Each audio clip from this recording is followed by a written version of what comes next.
Hello students, आप सबका स्वागत है आपके अपने चैनल मैथरेक्ट पर। आज का ये जो लेक्चर है ये हमने उन बच्चों के लिए तैयार किया है जो कक्षा 12 में हैं अभी और आगामी 18 जून को बोर्ड की परीक्षा देने जा रहे हैं। इस वीडियो में हमने जो चैप्टर 14 त्रिविम ज्यामिति जो कि 7 नंबर का चैप्टर है और काफ़ी इम्पोर्टेंट चैप्टर है, जिसमें से 2 प्रश्न पूछे जाते हैं। एक प्रश्न 1 नंबर का आता है और एक प्रश्न आता है 6 नंबर का। जो 6 नंबर का प्रश्न है वो काफ़ी इम्पोर्टेंट रहता है और कौन सी एक्सरसाइज में से आएगा यह क्वेश्चन, यह भी बच्चों के लिए उत्सुकता बनी रहती है। तो इसमें आप ये ध्यान रखें कि जो 14.1, 2 और 3 इसमें से आपके ऐसा कोई भी क्वेश्चन नहीं है जो 6 नंबर कवर कर सके। 6 नंबर के लिए आपको जो मेन एक्सरसाइज तैयार करनी है वो 14.4, 14.5, 14.6, 3 तो ये एक्सरसाइज हैं। और इसके अलावा जो विविध प्रश्नमाला है, विविध प्रश्नमाला के लास्ट के जो क्वेश्चन हैं, लास्ट के जो 4-5 क्वेश्चन हैं, बस वे क्वेश्चन। तो इतने में से अगर आप कवर कर लेते हो बढ़िया, तो आपके 6 नंबर आसानी से आ सकते हैं। और 1 नंबर के अंदर ज़्यादातर वही क्वेश्चन पूछे जाते हैं जिसमें किसी कांस्टेंट का मान निकालना होता है या फिर सामान्य जो बेसिक है इसका, जो दिक् कोज्याओं और दिक् अनुपातों के नियमों पर आधारित रहता है, उस पर 1 नंबर का क्वेश्चन भी पूछा जा सकता है। और अभी अपने 6 नंबर के जो क्वेश्चन हैं पहले उनको कवर करेंगे और उसके बाद मैं आपको 1 नंबर के जो क्वेश्चंस हैं, जो भी मेन क्वेश्चन होंगे वो मैं आपको करवा दूंगा। तो अभी एक बार अपने 6 नंबर का जो क्वेश्चन है उसके अकॉर्डिंग देखते हैं कि वो कौन कौन से क्वेश्चन हैं। तो इसमें सबसे पहले अपने 14.4 की बात कर लेते हैं। तो 14.4 के अंदर जो 6 नंबर का क्वेश्चन बन सकता है वो है कि मान लीजिए कि अंतरिक्ष के अंदर कोई एक बिंदु है और उस बिंदु से किसी एक रेखा पर लंब खींचा जाता है। तो एक तो उस लंब की दूरी ज्ञात करना, दूसरा जब उस लंब को खींचेंगे तो लंब पाद के निर्देशांक ज्ञात करना। इस तरीके का जो क्वेश्चन है यह क्वेश्चन 6 नंबर के अंदर आ सकता है। एक एग्जाम्पल से अपने इसको समझते हैं। देखिए ये जो क्वेश्चन है ये आपकी एक्सरसाइज का ही क्वेश्चन है 14.4 का। क्वेश्चन में देखिए क्या है कि आपको एक बिंदु दिया हुआ है और इस बिंदु से इस रेखा पर डाले गए लंब पाद ज्ञात करो और साथ में लंब दूरी भी ज्ञात करनी है। मतलब एक रेखा पे किसी बिंदु से लंब खींचना है और वो लंबवत दूरी हमें ज्ञात करनी है, साथ में जो लंब का पाद है उसके निर्देशांक भी ज्ञात करने हैं। इसका एक रफ अपने डायग्राम बना सकते हैं। जैसे मान लीजिए कि ये हमारे पास एक रेखा जो कि ये दे रखी है, इसको अपने लिख लेते हैं 4 - x/2, फिर y/6 और 1 - z/3। ठीक है ना। हमने मान लिया कि ये एक रेखा का समीकरण जो उसके अकॉर्डिंग एक डायग्राम है। और ये जो बिंदु है 2, 3, 4, इस बिंदु को हम यहाँ स्पेस में कहीं भी बना सकते हैं। तो ये मैंने वो बिंदु मान लिया 2, 3, 4। ठीक है। और हमें क्या करना है, इस बिंदु से इस रेखा पर एक लंब खींचना है और उस लंब पाद को ज्ञात करना है। तो मान लेते हैं कि ये वो लंब है और ये लंब के पाद बिंदु को व्यक्त करने वाला कोई एक बिंदु है जिसको हमने नाम दे दिया B। हमें इस B बिंदु के निर्देशांक ज्ञात करने हैं। हमें बताना है कि B बिंदु जो है उसका निर्देशांक क्या है और साथ में A से B तक की दूरी AB का मान हमें ज्ञात करना है। तो ये 2 बातें हमें इस क्वेश्चन में ज्ञात करनी है। अब देखिए इस क्वेश्चन को करने का तरीका क्या होगा। आपको क्या करना है, सबसे पहले इस रेखा के समीकरण की सहायता से आपको x, y और z के मान निकालने हैं। देखिए किस तरीके से।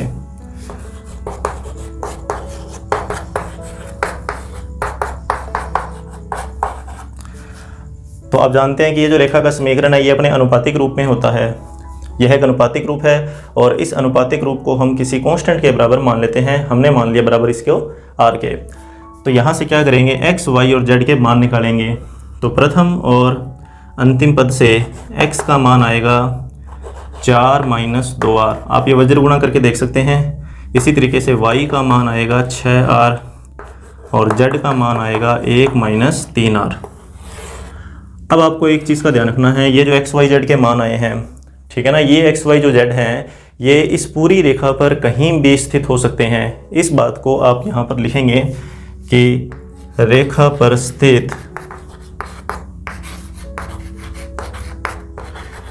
कोई बिंदु।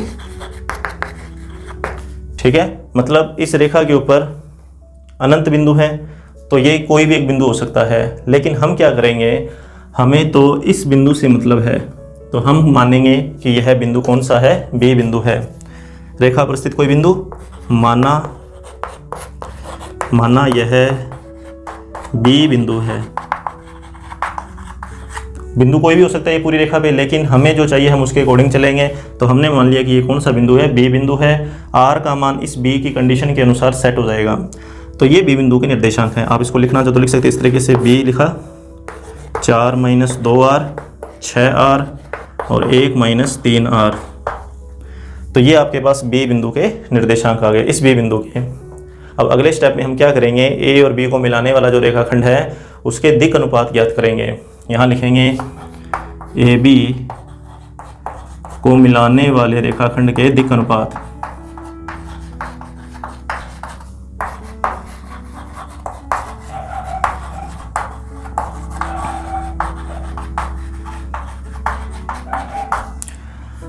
तो दो बिंदुओं को मिलाने वाले रेखाखंड के दिक् अनुपात का जो तरीका है वो होता है कि x2 - x1, y2 - y1 और z2 - z1 के निर्देशांकों का जो अंतर है वही दिक् अनुपात है। तो b और a को माइनस कर देंगे, दिक् अनुपात आ जाएंगे। तो ये b के निर्देशांक हैं और वो a के निर्देशांक हैं। तो हम क्या करेंगे, b में से उस a को माइनस कर देंगे ताकि a b के दिक् अनुपात आ जाएं। तो 4 - 2r में से उस 2 को घटाओगे तो क्या आएगा, ये आएगा 2 - 2r। 6r में से 3 को घटाओगे तो कितना आएगा, 6r - 3। इसी तरीके से 1 - 3r में से 4 को घटाओगे तो -3r। तो ये हमारे पास ए बी के दिक् अनुपात हैं। अब इसके बाद में अगला स्टेप जो है वो ये रहेगा कि इस रेखा के दिक् अनुपात क्या हैं। यहाँ लिखेंगे दी गई रेखा के दिक् अनुपात।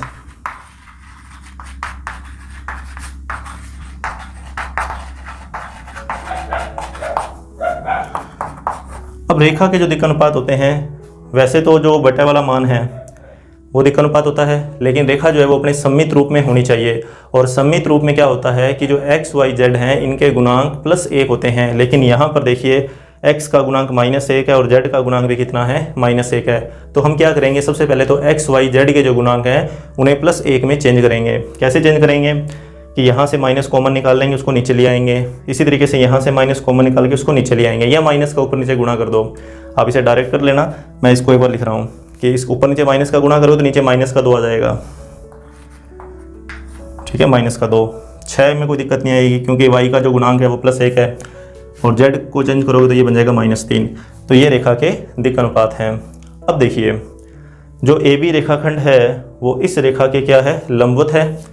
ठीक है, ये हमने क्वेश्चन के अंदर देखा हुआ है कि हमें लंब पाद का मान ज्ञात करना है या लंब दूरी ज्ञात करनी है, तो उसके लिए ए बी तो लंबवत हो गए रेखा के। तो अभी क्या करेंगे, दो रेखाखंडों के या दो रेखाओं के लंबवत होने की जो शर्त है, लंबवत की शर्त यहाँ पर लिख लेंगे कि जो ए बी तो लंबवत है किसके, रेखा के। तो लंबवत होने की जो शर्त है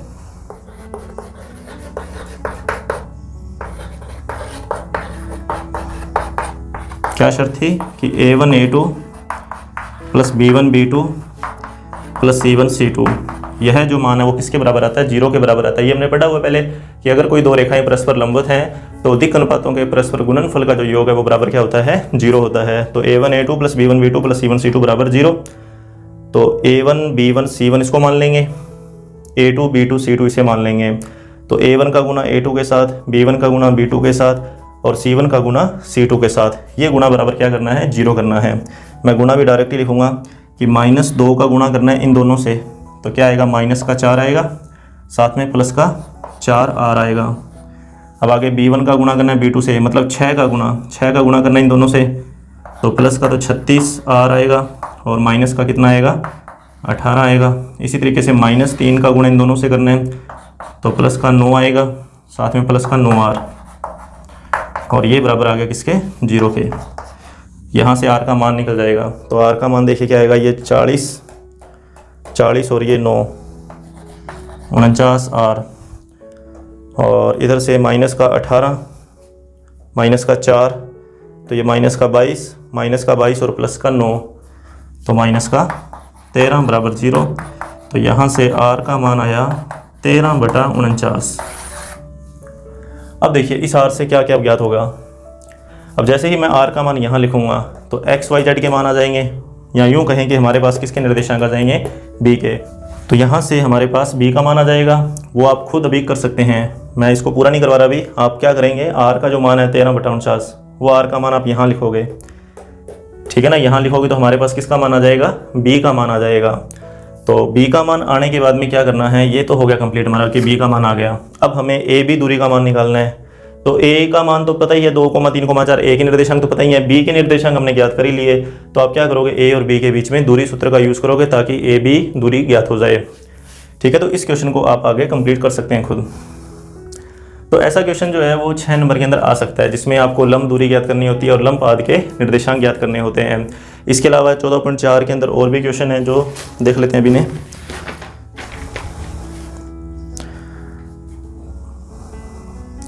एक इसका एग्जांपल है, ये 16वां इसी के ऊपर आधारित है, तो एक तो आप इसको करके जरूर जाएंगे। एक इसमें पहला क्वेश्चन दिया हुआ है कि रेखाएं पूछा है कि प्रतिशती हैं या नहीं हैं। तो इसमें आपको क्या करना होता है कि दोनों रेखाओं से एक्स वाई जेड के मान निकाल के उनको बराबर करना है।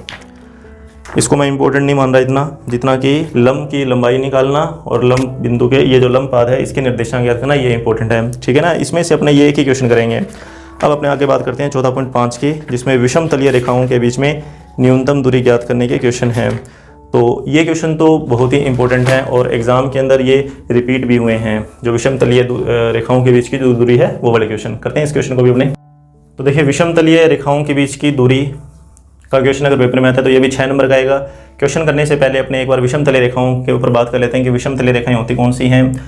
तो ऐसी कोई दो रेखाएं, ठीक है ना, अंतरिक्ष में स्थित ऐसी कोई दो रेखाएं जो एक दूसरे को न तो प्रतिच्छेद करे और न ही एक दूसरे के समांतर हो, ठीक है। और एक कंडीशन वो संपाती वाली ऐड करना चाहो तो कर सकते हो। बाकी प्रतिच्छेद और समांतर का आपको ध्यान रखना है कि दो रेखाएं ऐसी हों कि वो न तो एक दूसरे को प्रतिच्छेद करें और न ही एक दूसरे के वो समांतर हों, तो उन रेखाओं को हम क्या बोलते हैं, विषम तलीय रेखाएं बोलते हैं, ठीक है ना। अगर अपने इस डायग्राम की बात करें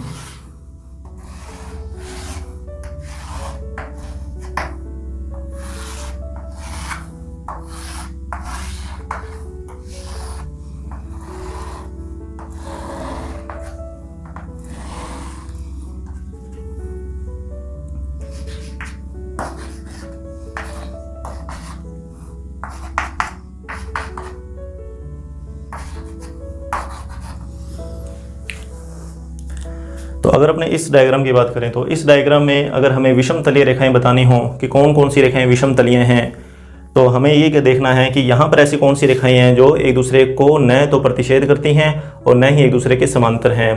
तो बहुत सी रेखाएं हैं यहाँ पर, तो हमें देखिए कौन सी रेखाएं ढूंढनी है इस विषम तलीय रेखाओं में। देखिए अभी यहाँ देखिए कि एक तो जैसे ये रेखा हमने मान ली, ठीक है, ये वाली रेखा, और एक रेखा हमने मान ली ये वाली। देखिए ये जो दोनों रेखाएं हैं, एक तो ये वाली और एक ये वाली, ये दोनों ऐसी रेखाएं हैं जो एक दूसरे को न तो कभी प्रतिच्छेद करेंगी। इन रेखाओं को आगे की तरफ या पीछे की तरफ कितना मर्जी बढ़ाओ, न तो एक दूसरे को कभी प्रतिच्छेद करेंगी और न ही एक दूसरे के समांतर हैं। समांतर ऐसी होती हैं जो एक दूसरे के बिल्कुल बराबर चलें। तो ऐसी कंडीशन भी यहाँ पर नहीं है कि ये रेखा तो इस तरीके से है और ये रेखा जो है वो अलग तरीके से है। तो ये जो रेखाएं हैं वो कैसी रेखाएं हैं, विषम तलीय रेखाएं। और भी रेखाएं इसके अंदर हम बना सकते हैं, जैसे मान लो एक रेखा हमने ये वाली ले ली, ठीक है, इस रेखा के लिए ये जो रेखा होगी वो विषम तलीय हो जाएगी कि ये दोनों रेखाएं एक दूसरे के न तो समांतर हैं और न ही एक दूसरे को प्रतिच्छेद करती हैं। तो इन रेखाओं को हम क्या बोलेंगे, विषम तलीय रेखाएं। और विषम तलीय रेखाओं का जो क्वेश्चन है वो है लघुत्तम दूरी का क्वेश्चन। मतलब करना क्या होता है, इन रेखाओं के बीच की लघुत्तम दूरी ज्ञात करनी होती है। मैं वापस एक बार EH, ठीक है, EH और GC इन दोनों की बात करूंगा। तो EH और GC की अगर अपने बात करें तो इन दोनों के लिए मतलब ये दोनों रेखाएं कैसी हैं, विषम तलीय।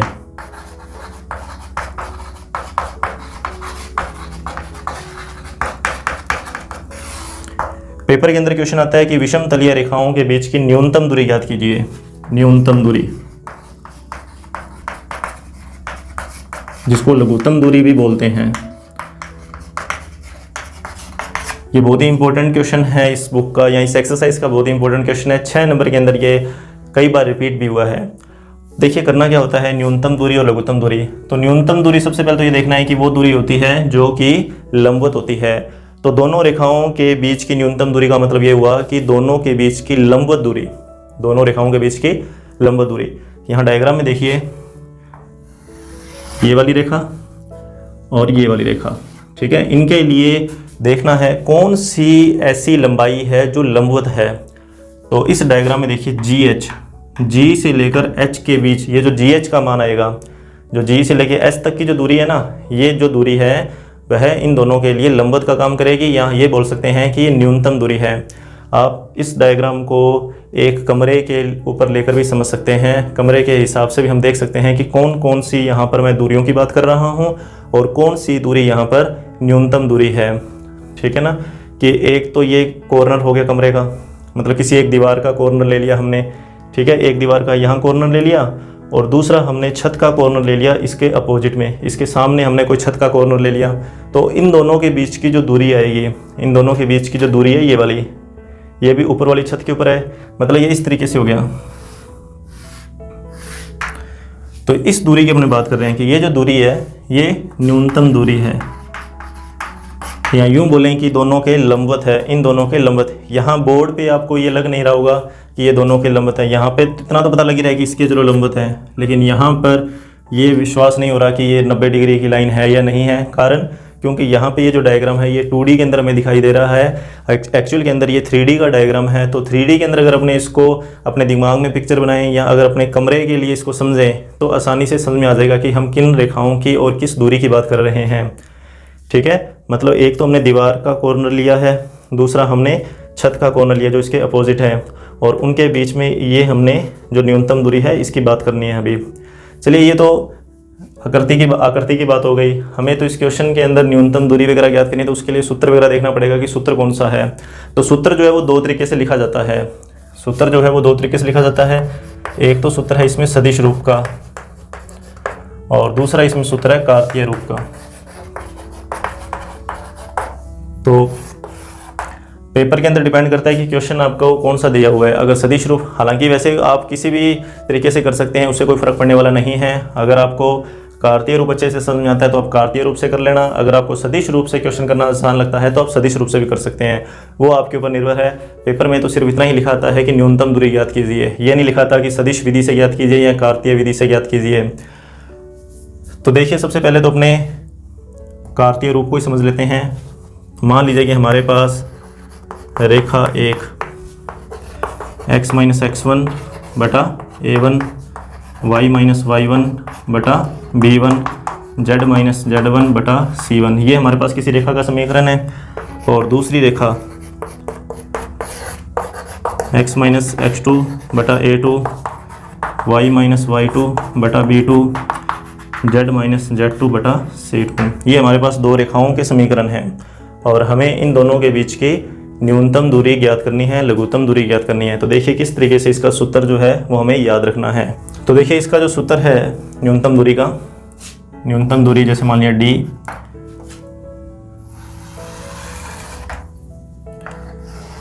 यहाँ अंश में तो आएगी एक सारणिक, और वो सारणिक कौन सी है, ये जो निर्देशांक है x1 x1 x2 y1 y2 z1 z2, इनका अंतर, ये पहली इसकी पंक्ति है x2 minus x1, y2 minus y1 और z2 माइनस z1। दूसरी पंक्ति में आएगा a1 b1 c1, और तीसरी पंक्ति में a2 b2 c2। तो ये तो है सारणिक अंश के अंदर। पहली पंक्ति निर्देशांकों का अंतर है, दूसरी और तीसरी जो पंक्ति है वो दिक् अनुपात है दोनों रेखाओं के। और बटा में, यहाँ बटा में एक वर्गमूल है, और वर्गमूल में देखो क्या होगा, वर्गमूल में अगर अपने ऊपर वाले मान हटा दें, जो ये दूसरी और तीसरी पंक्ति है इनका वज्र गुना आएगा। जैसे जो पहला पद है उसमें a1 a2 को छोड़ दो, b1 c2 b2 c1 के जो डिफरेंस है b1 c2 minus b2 c1 का होल स्क्वायर, फिर प्लस दूसरे पद के लिए इस b1 b2 को छोड़ दो, a1 c2 और a2 c1 का जो डिफरेंस है इसका वर्ग आ जाएगा a1 c2 minus a2 c1 का होल स्क्वायर। और इसी तरीके से तीसरे में c1 c2 को हटा देंगे तो ये बनेगा a1 b2 माइनस a2b1 का होल स्क्वायर। तो ये वो सूत्र है जिसकी मैं बात कर रहा हूँ। अब देखिए होता क्या है, जब अपने इसको सोल्व करते हैं तो हमारा आंसर कई बार माइनस में आ जाता है। तो उस माइनस से घबराने की जरूरत नहीं है। माइनस के लिए लास्ट में आप एक लाइन लिख देना कि यह एक दूरी है और हम जानते हैं कि दूरी सदैव धनात्मक होती है, इसलिए माइनस चिन्ह को छोड़ा जा सकता है या माइनस चिन्ह को छोड़ने पर। इस तरीके से आप लास्ट में वो लाइन लिख देना, या फिर यहीं आप मोड़ लगा लो ताकि वो माइनस अगर आए तो उस मोड़ के कारण वो माइनस जो है वो प्लस में चेंज हो जाए। तो ऐसा कुछ भी करने की जरूरत नहीं है, डायरेक्ट आप लास्ट में लिख सकते हैं। क्वेश्चन करते हैं, क्वेश्चन से क्लियर होगा। ये दो रेखाएं हैं जिनके बीच में न्यूनतम दूरी ज्ञात करनी है। हम क्या करेंगे, सबसे पहले तो ये देखेंगे कि ये जो रेखाएं हैं वो अपने सममित रूप में हैं या नहीं हैं। रेखाओं का सममित रूप होना बहुत ही ज़रूरी है, नहीं तो क्वेश्चन के अंदर प्लस माइनस की गलती हो जाएगी जिससे कि आपका आंसर चेंज हो जाएगा। तो उस चीज़ का ध्यान रखना है। सममित रूप की एक ही पहचान है कि जो एक्स वाई जेड है, एक्स वाई जेड के जो गुणांक हैं वो +1 होने चाहिए। तो यहाँ पर दोनों में कोई भी प्रॉब्लम नहीं है। एक्स वाई जेड का गुणांक ऊपर +1 है, नीचे भी एक्स वाई जेड का जो गुणांक है वो +1 है। अब आगे करते हैं इस क्वेश्चन को। तो सूत्र के अंदर हमें देखिए जो मान चाहिए पहले वो मान अपने को यहाँ लिखने पड़ेंगे। मतलब हमें x1 x2 y1 y2 z1 z2 के मान चाहिए। दूसरा a1 b1 c1 a2 b2 c2 के हमें मान चाहिए यहाँ पर। तो देखिए किस तरीके से निकालेंगे मान। तो x1 y1 z1, तो ये आएगा पहली रेखा से। ऊपर जो x y z के साथ दे रखे हैं निशान चेंज करके लिखना है, मतलब +1 की जगह -1 लिखेंगे, +1 -1 लिखेंगे, +1 -1। ये तो आगे x1 y1 z1 के मान। अब इसी तरीके से लिखेंगे हम x2 y2 और z2 के मान। तो दूसरी रेखा से आएगा x2 y2 z2 के मान, और वही निशान चेंज कर देंगे जो x y z के साथ संख्याएं दे रखी हैं। जैसे -3 है ना, तो +3 +5 +7। अब बात है a1 b1 c1 की। a1 b1 c1, तो पहली रेखा में जो बटा में है 7 -6 1, और इसी तरीके से a2 b2 और c2। दूसरी रेखा में जो बटा में है तो 1 -2 और 1। तो इस तरीके से आपको पहले सारे मान लिखने पड़ेंगे। अब आप क्या करो, इस क्वेश्चन को दो हिस्सों में कर सकते हो कि पहले आप इस सारणी को अलग से सोल्व कर लो और उसके बाद में इस पूरे के अंदर मान लिख देना लास्ट में जो भी है कि यहाँ पर b1 c2 जो भी मान है वो सारे मान अपने यहाँ पे लिख के इसको सोल्व कर सकते हैं। अपने सारणी को पहले हल कर लेते हैं। तो सारणी वाला मान देखिए,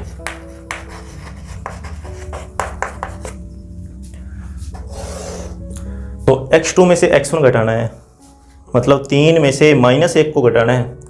तो 3 में से -1 को घटाओगे, माइनस माइनस प्लस हो जाएगा।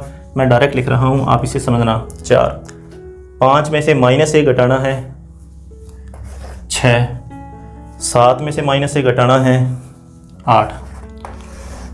अब a1 b1 c1 के मान, तो 7 -6 और 1, 7 -6 और 1। a2 b2 c2 के मान 1 -2 और 1। तो अभी हम क्या करेंगे, इसका प्रसार करेंगे और सारणी का मान ज्ञात करेंगे। तो प्रसार करने पर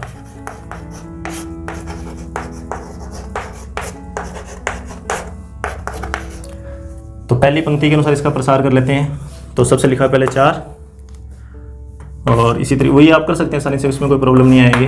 -6 + 2, फिर 6 के लिए निशान चेंज करना है, फिर 7 -1, और फिर 8 के लिए -14 + 6।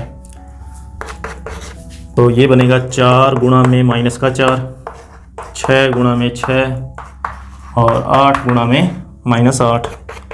तो -16, -36, -64। तो ये बना -16 और -64, ये तो बन गया -80, और -80 और -36, तो -116। तो ये हमारे पास सारणी का मान आ गया। अब देखिए कई बार क्या होता है कि इस सारणी को हल करते हैं तो उत्तर 0 आ जाता है।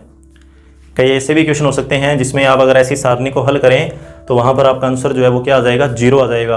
अब देखिए आंसर जैसे ही ये 0 बनेगा, ये आंसर 0 बन गया, तो d का मान 0 बटा में जो भी यहाँ पे संख्या बनेगी, ठीक है, तो उसका मान जो है वो भी क्या बन जाएगा, 0 ही बन जाएगा। मतलब अगर ये सारणिक 0 हो गई तो d का मान जो है वो क्या आ जाएगा, 0 आ जाएगा। और जैसे ही d का मान 0 आएगा तो लघुत्तम दूरी 0 हो जाएगी। तो ध्यान रखना, दो रेखाओं के बीच में लघुत्तम दूरी 0 होने का मतलब है कि वो दोनों रेखाएं प्रतिच्छेदी रेखाएं हैं, तभी तो उनके बीच की जो दूरी है वो क्या आई है, 0 आई है। हम जानते हैं ये कि प्रतिच्छेदी रेखाएं ही ऐसी रेखाएं हैं जिनके बीच की न्यूनतम दूरी जो है वो क्या होती है, शून्य है। अगर दो रेखाएं दूसरे को प्रतिच्छेद करती हैं तो इनके बीच की जो सबसे छोटी दूरी है वो क्या आएगी, जीरो ही आएगी। तो आपको ध्यान रखना है ये कंडीशन कि लघुत्तम दूरी अगर जीरो आ जाए तो इसका मतलब वो फिर अब विषमतलीय नहीं रही। कारण पता कैसे लगा कि वो विषमतलीय नहीं रही, कि जब दो रेखाएं प्रतिच्छेद करेंगी तो ये आपको ध्यान रखना है कि अगर कोई दो रेखाएं प्रतिच्छेद करती हैं तो उनका जो समतल है, उन दोनों रेखाओं का समतल वो एक ही हो जाता है। आप कोई भी दो प्रतिच्छेदी रेखाएं अगर बनाओगे तो वो एक ही समतल में बनेगी। कि मान लीजिए कि मुझे दो प्रतिच्छेदी रेखाएं बनानी है, ये बनी भी हुई हैं जैसे, तो ये इसी बोर्ड के तल पे तो बनी हुई हैं, मतलब ये समतलीय रेखाएं हैं। तो इस कंडीशन को भी आप ध्यान में रख सकते हैं। पेपर के अंदर 1 नंबर का क्वेश्चन इसके ऊपर आ सकता है। करेंगे उस क्वेश्चन को अपने कि दो रेखाएं समतलीय हैं तो किसी अचर का मान ज्ञात कीजिए, इस तरीके का क्वेश्चन 1 नंबर में आ सकता है। तो उस पर डिस्कस कर लेंगे अभी अपने बाद में। तो अभी के लिए तुम्हारे पास जो सारणी का मान है वो कितना आया, -116 आ गया। अब हम इस बटा वाले मान को हल करेंगे। तो अभी हम क्या करेंगे, डायरेक्ट डी का मान लिखकर और इसको सोल्व कर सकते हैं। जैसे d बराबर -116 और बटा में रूट, तो b1 का c2 से गुणा, तो b1 ये रहा -6, इसका c2 से गुणा, तो 1 से गुणा करोगे तो -6 आएगा। फिर b2 का c1 से गुणा, b2 का c1 से गुणा, -2 का 1 से गुणा -2, और सूत्र में माइनस है तो यहाँ प्लस आ जाएगा। फिर प्लस a1 का c2 से गुणा, मतलब 7 का गुणा 1 से तो 7, और a2 का c1 से गुणा, 1 का 1 से गुणा किया 1, फिर a1 का b2 से गुणा, a1 का b2 से गुणा -14, और a2 का b1 से गुणा -6, तो +6 आ जाएगा यहाँ। तो इसे हल करना है अभी आगे।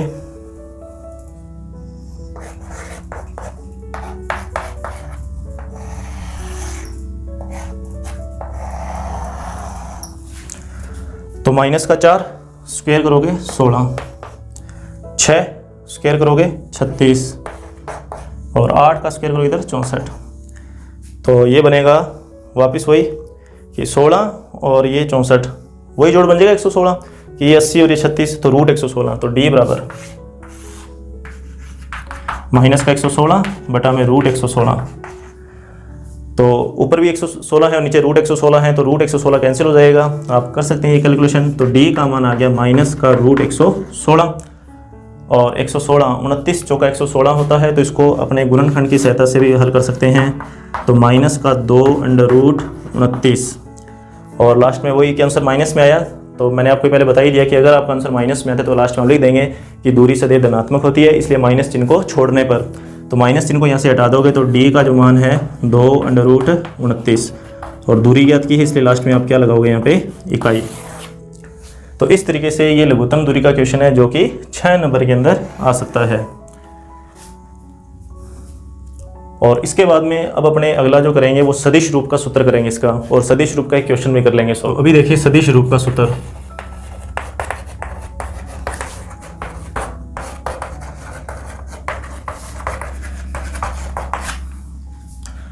तो रेखा का समीकरण सबसे पहले तो मान लेते हैं अपने r सदिश बराबर a1 सदिश प्लस में लैम्डा b1 सदिश। ठीक है, ये हमने कोई पहली रेखा मान ली। अब हम लिखेंगे r दूसरी रेखा के लिए, तो r सदिश बराबर a2 प्लस में म्यू b2। ठीक है, ये दो रेखाएं हैं जो कि सदिश रूप में हैं। हमें क्या करना है, दोनों के बीच की न्यूनतम दूरी का सूत्र लिखना है।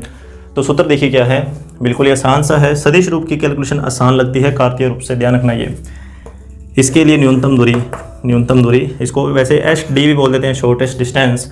सूत्र देखिए क्या है कि a2 माइनस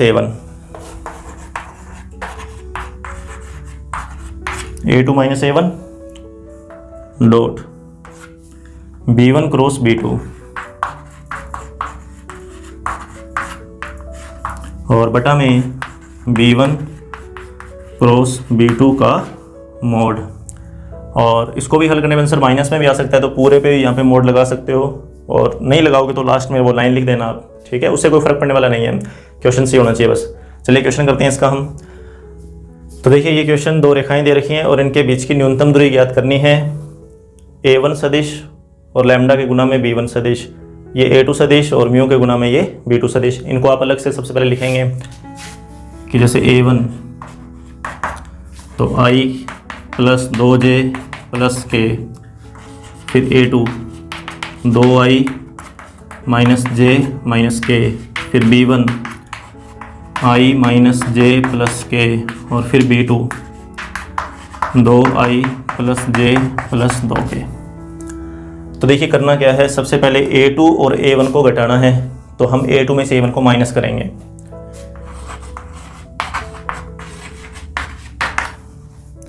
तो देखिए 2i में से इस एक i को घटाओगे तो एक i बचेगा, माइनस j में से 2j को घटाना है तो माइनस का 3j, और माइनस k में से इस प्लस k को घटाओगे तो माइनस का 2k। ये तो हो गया a2 माइनस a1 का मान।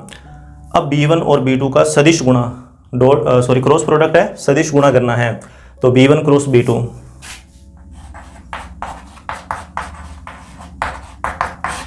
i j k, ठीक है। सदिश गुणा के लिए पहली पंक्ति i j k, और b1 के जो गुणांक हैं मतलब 1 माइनस 1 प्लस 1, फिर b2 के गुणांक 2 1 2, तो इसका प्रसार कीजिए और b1 क्रॉस b2 का मान निकाल लीजिए। तो ये बनेगा, पहले i के लिए सोल्व करेंगे, तो माइनस का 2 माइनस का 1, ठीक है। माइनस का 2 माइनस का गुणा करना है और घटाव करना है, तो माइनस का 2 और माइनस का 1 तो माइनस का 3। फिर j के लिए 2 माइनस 2, फिर k के लिए 1 प्लस 2, तो ये बनेगा माइनस का 3i, ये 0 3k। ये तो आ गया b1 क्रॉस b2 का मान, ठीक है। a2 माइनस a1 का मान ज्ञात कर लिया, b1 क्रॉस b2 का मान ज्ञात कर लिया। अब b1 क्रॉस b2 का मोड, इसका परिमाण ज्ञात करना है, तो b1 क्रॉस b2 का परिमाण, तो किसी सदिश का परिमाण हम जानते हैं कि जो उसके गुणांक हैं i j और k के, उनके वर्गों के योग का जो वर्गमूल है वो उसका परिमाण होता है। तो -3 का वर्ग किया 9, फिर 3 का वर्ग किया 9, तो रूट 18, 9 दूनी 18, तो 3 रूट 2। ये मान आया किसका, b1 क्रॉस b2 के परिमाण का। तो अभी हमारे पास ये तीनों मान आ चुके हैं। अब इन तीनों मानों को इस सूत्र में लिखना है। तो देखिए न्यूनतम दूरी,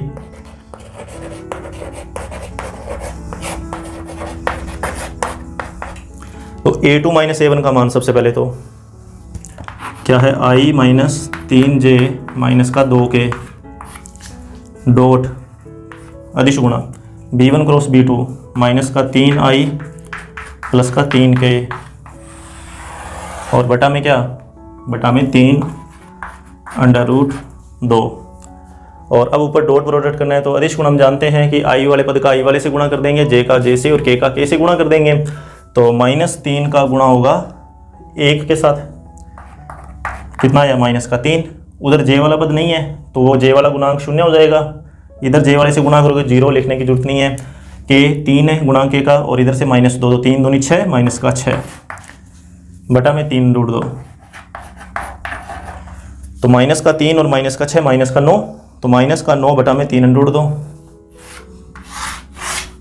ठीक है। न्यूनतम दूरी माइनस का 9 बटा में 3 अंडर रूट 2, 3 3 9, तो ये बना माइनस का 3 बटा अंडर रूट 2। लास्ट में लिख देना कि माइनस चिन्ह को छोड़ने पर, क्योंकि दूरी सदैव धनात्मक होती है, तो हमारा जो आंसर है वो कितना बनेगा, वो बनेगा 3 बटा में अंडर रूट 2 इकाई।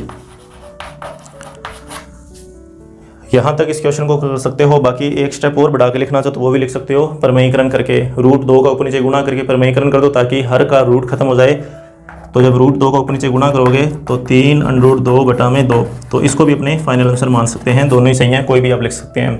तो ये सदिश रूप का क्वेश्चन है न्यूनतम दूरी का। तो इसके जैसा ही आप जितने भी क्वेश्चन हैं वो बुक में आप करके जरूर चले जाना।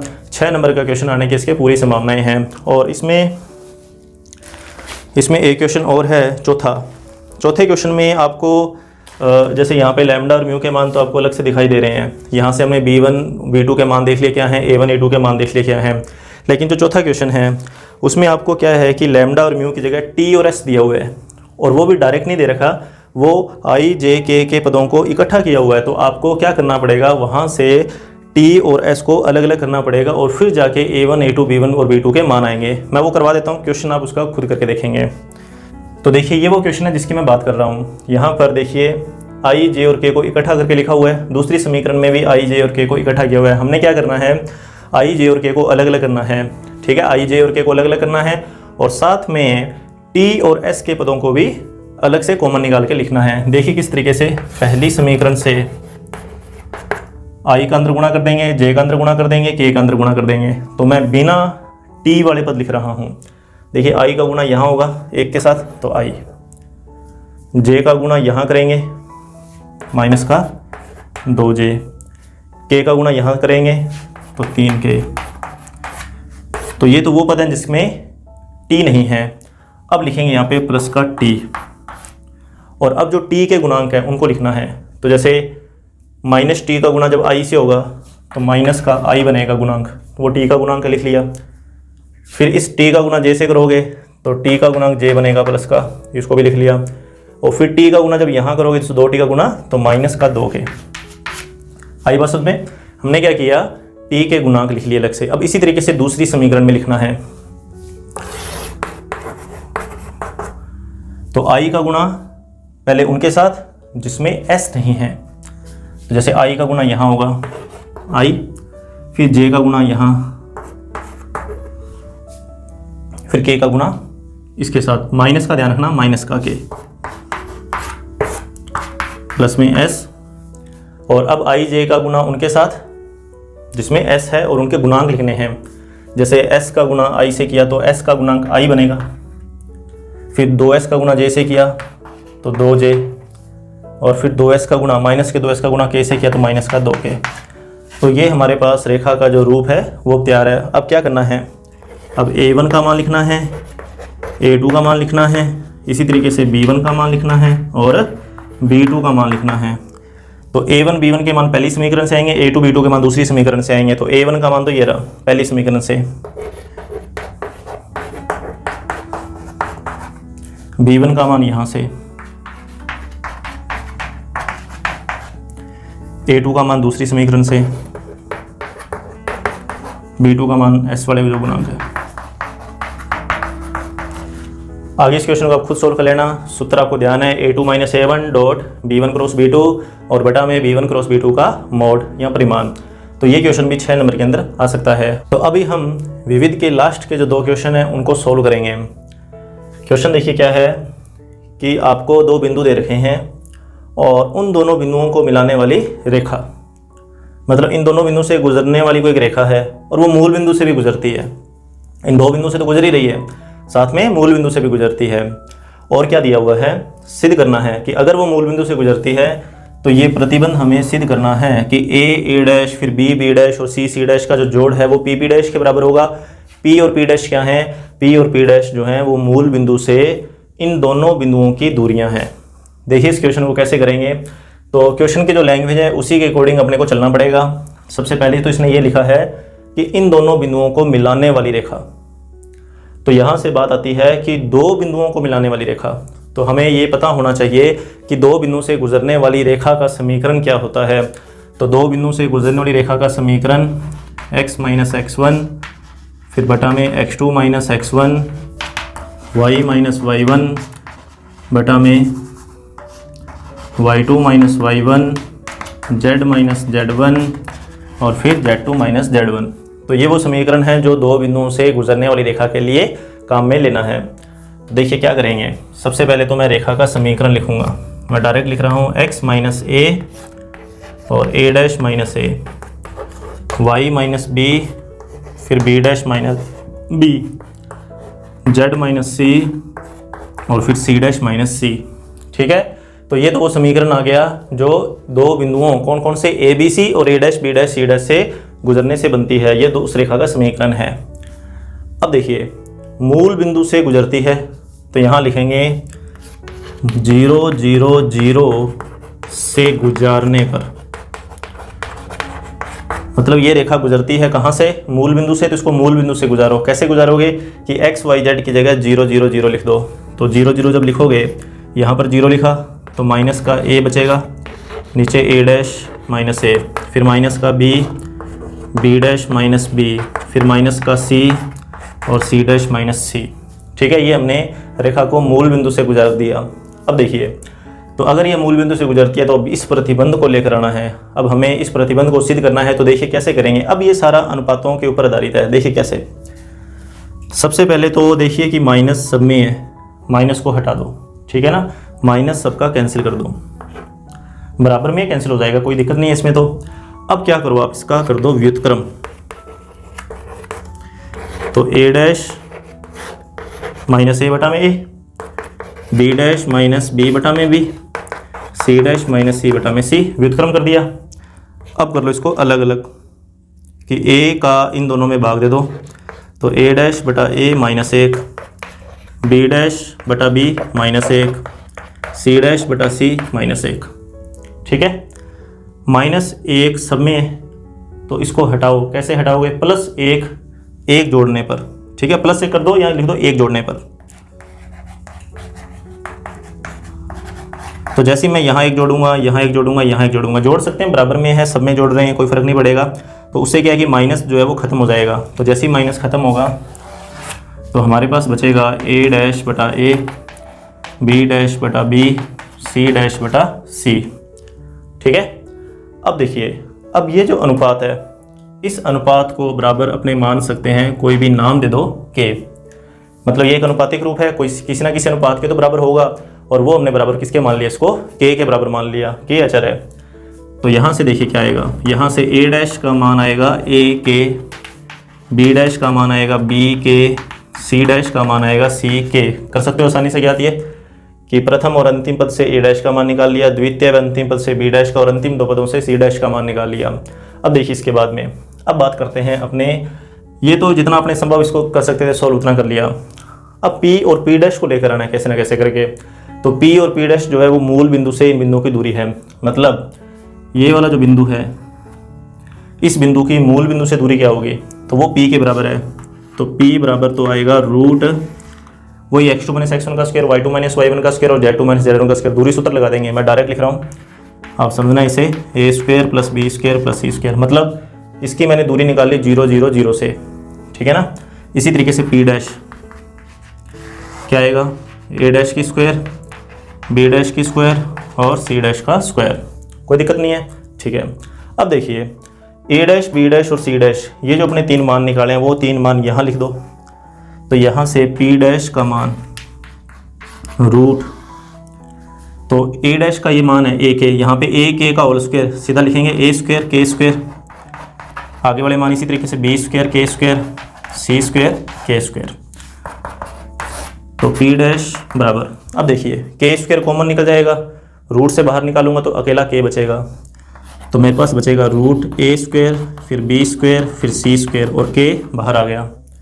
और ये मान आपको पता लग रहा होगा किसका है, ये मान किसके बराबर है, पी के बराबर है। तो पी डैश का मान, पी डैश का मान कितना आ गया, पी के, ये पी डैश का मान है।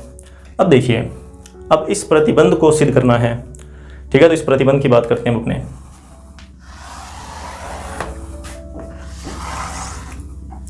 तो देखिए कैसे सोल्व करेंगे, मैं इसका बायां पक्ष लेके चलता हूँ, A dash, B dash, C dash. ठीक है, और इसको मैं दाएं पक्ष के बराबर सिद्ध करूंगा।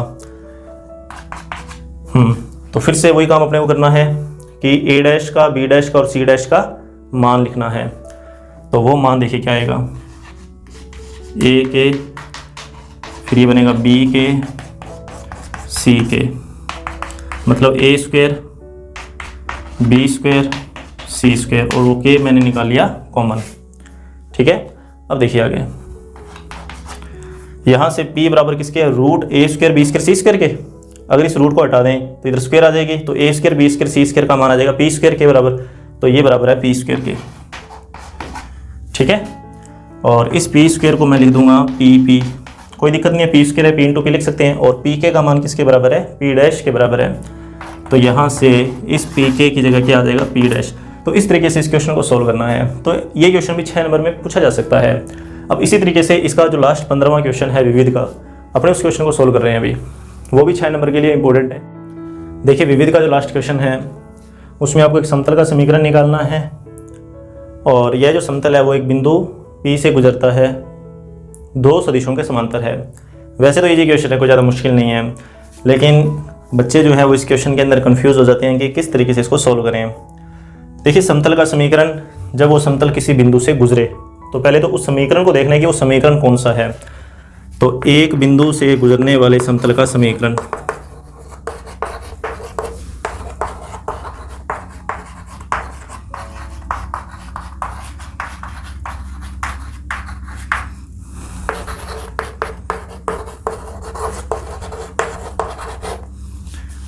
तो सूत्र देखिए मैं सदिश रूप के अंदर ही लिखूंगा। सूत्र देखिए क्या होता है, r डॉट n बराबर a डॉट n। देखिए ये सूत्र है जब कोई समतल किसी एक बिंदु से गुजरे। यहाँ पर वो बिंदु कौन सा है, यहाँ पर जो वो बिंदु है उस बिंदु का स्थिति सदिश है a डैश। जिस बिंदु से समतल गुजरता है उसका स्थिति सदिश लिखना होता है, तो वो स्थिति सदिश कौन सा है, a डैश है। समतल गुजरता है P बिंदु से, तो हमें P बिंदु का स्थिति सदिश पहले लिखना पड़ेगा। तो P का स्थिति सदिश,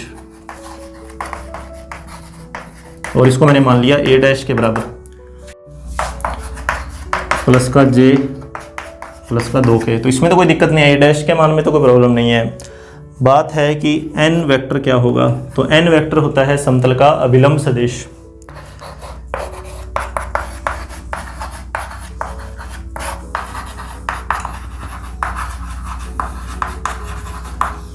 तो देखिए अब अभिलंब कैसे ज्ञात करेंगे, तो उसके लिए ये हमें दे रखे हैं दोनों सदिश।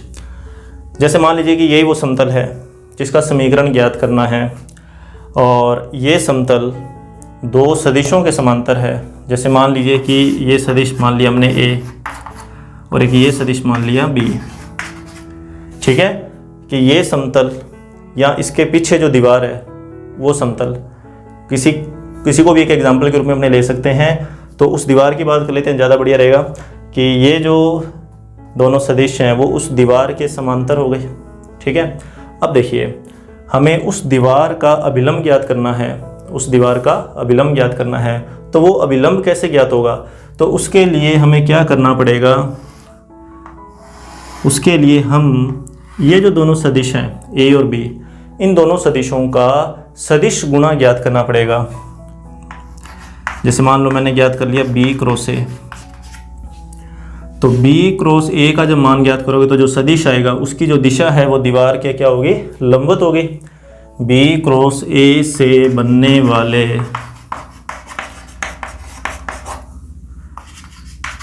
सदिश की दिशा तल के लंबवत बाहर की ओर होगी।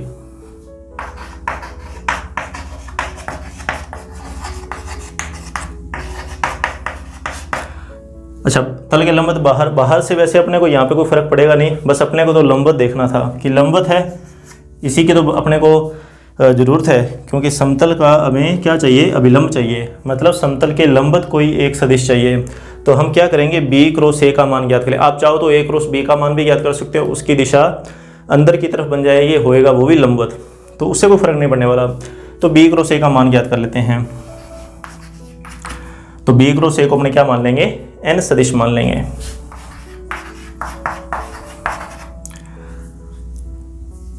तो सारणिक वाला रूप इसको हल करने के लिए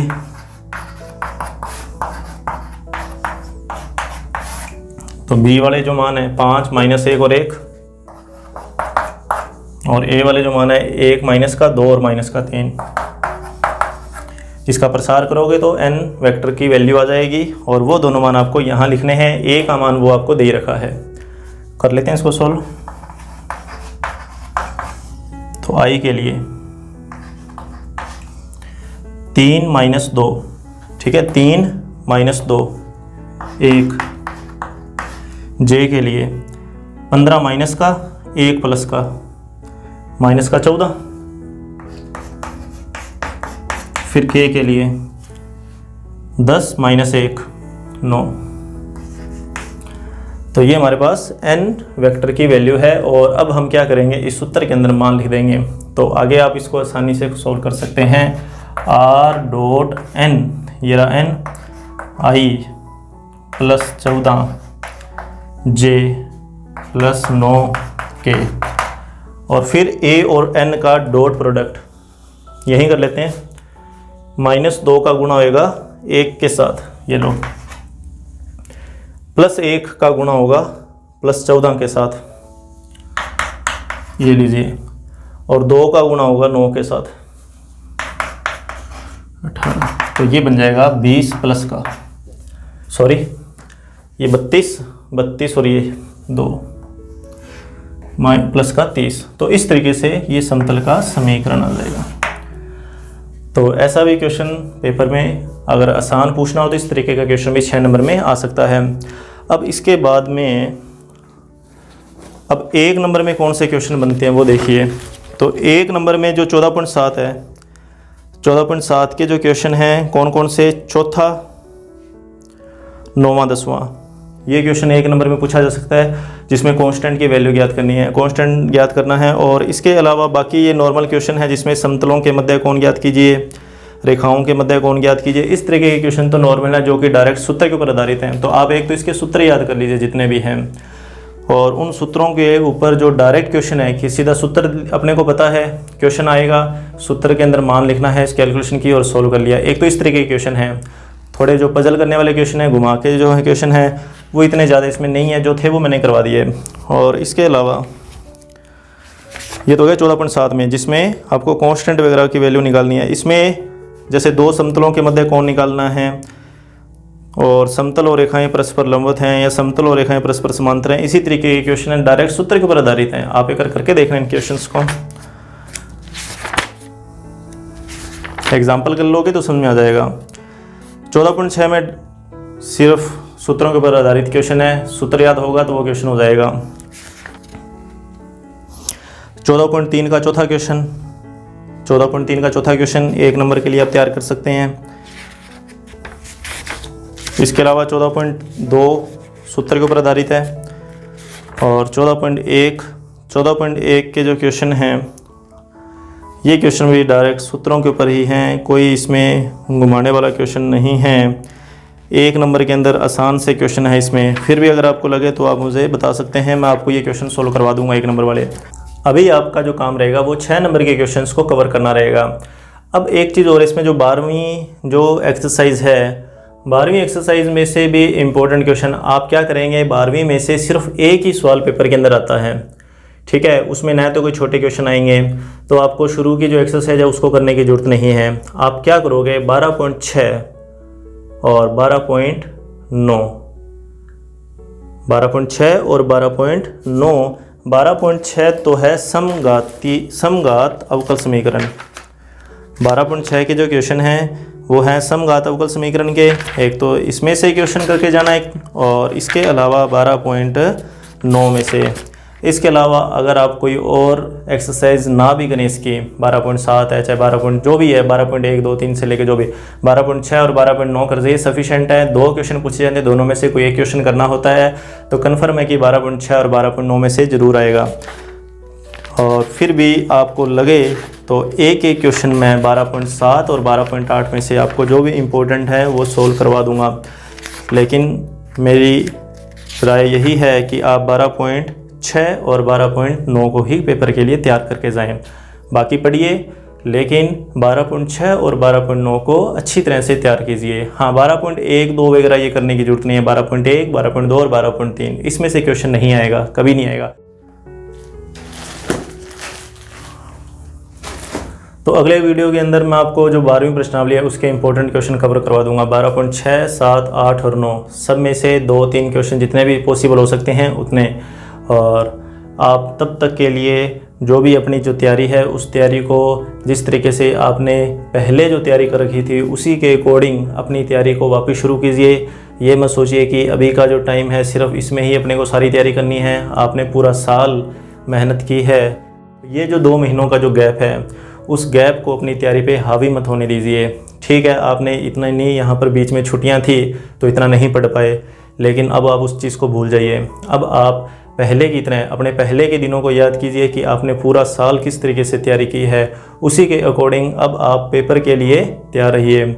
और पेपर बढ़िया होगा, पेपर में उसको ही ऐसा नहीं है, ना ही कोई पेपर मुश्किल आता है, सिंपल सा आराम से इसको सॉल्व कीजिए पेपर को।